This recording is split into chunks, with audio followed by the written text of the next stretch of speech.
Okay, ladies and gentlemen of the press, this one is not about the ODM. This is about the doctor strike.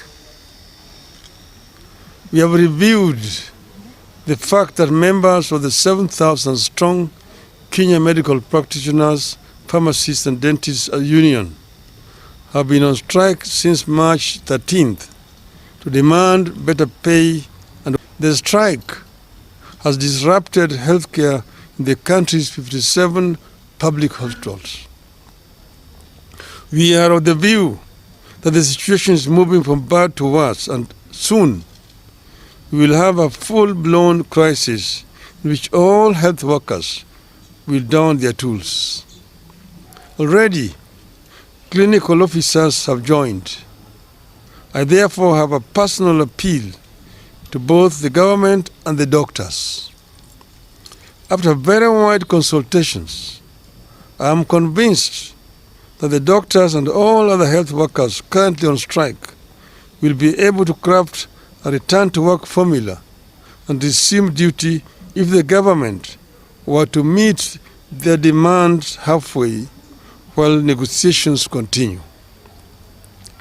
We therefore appeal to the government to address itself to the following three broad areas as a way of progress towards ending this strike.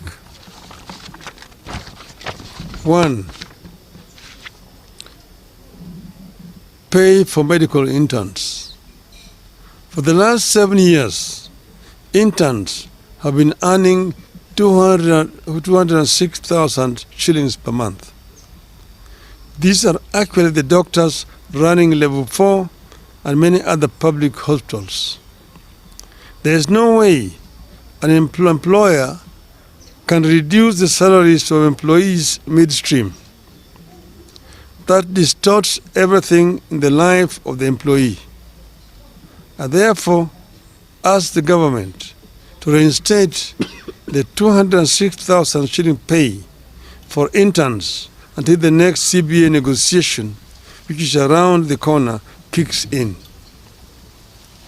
During that next round of negotiations, both parties will put their cases on the table for consideration. 2. Fees and salaries for doctors pursuing further studies. Counties are supposed to pay salaries of doctors who are enrolled for further studies like master's degree, while the Ministry of Health is supposed to pay fees.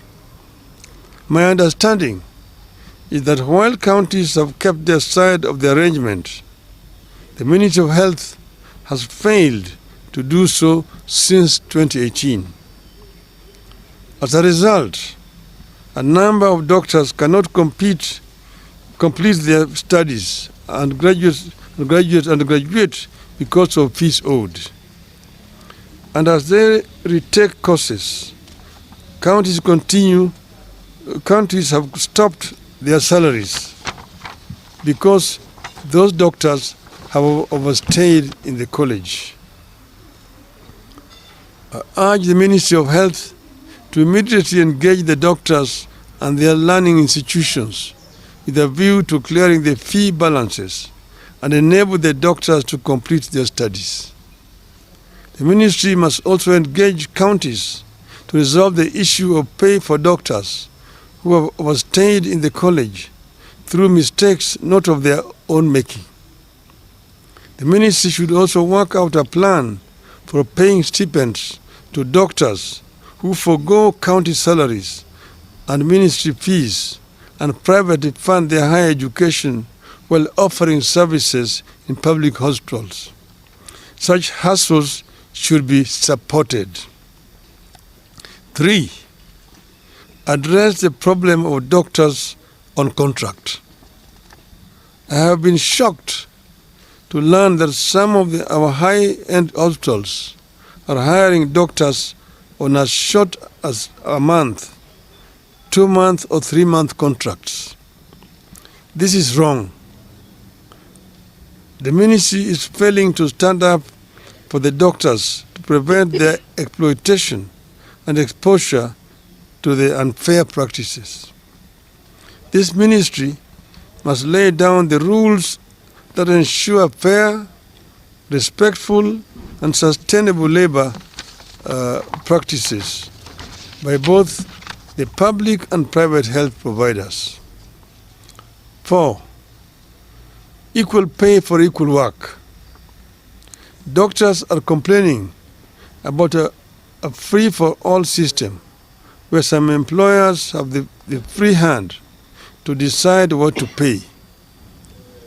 The result has been a very unequal system where doctors hired to do the same job experience huge variation in salaries. The medical profession is too important to be managed so casually. The ministry must intervene for the doctors. 5. Unprocedural termination of services.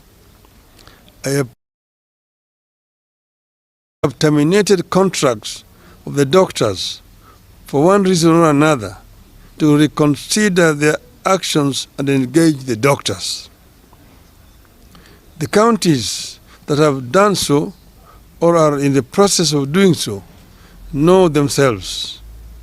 I request them to reconsider their steps. I believe that the above actions, if taken in consultation with the union, will see us avert the crisis that is building up in the health sector and pave ways for less antagonistic engagement. This is a crisis that has serious ramifications. We want this crisis to be resolved. We have not spoken before, but we want the government to take notice that we cannot remain silent for a longer time when this is persisting. We ask them to act now. And if they don't, of course they know that the consequences will be very grave indeed. Thank you very much. Thank you.